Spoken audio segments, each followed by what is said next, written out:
Det har været en fantastisk udvikling med Jekko-kranerne de sidste par år. Vores sortiment er blevet udvidet helt enormt faktisk.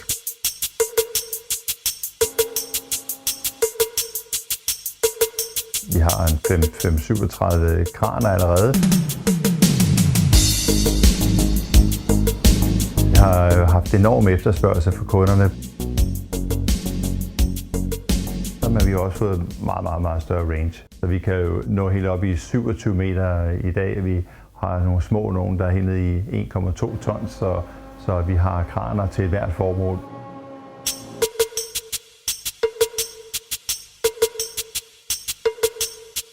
Nu har vi også fået Almak-kraner. Det er en selvkørende kran, som kan køre på skævt underlag uden at sætte støtteben.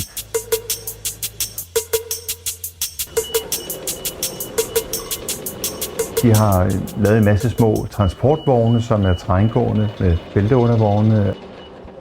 Ja, du. Nej tak. Det er til at køre materialer rundt på byggepladser, til at føde kraner blandt andet. Vi har også de kendte Jeepy-lifte, som kan køre på skrående underlag og arbejde på skrående underlag.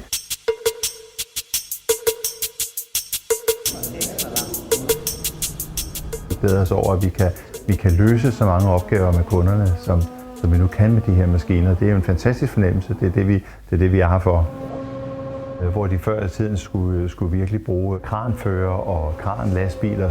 Hvor de er mere fri nu, hvor de har deres egen kran, de har den inde på sitet, de kan løfte her nu, og de kan bruge den til mange flere løfte, end de nogensinde har drømt om.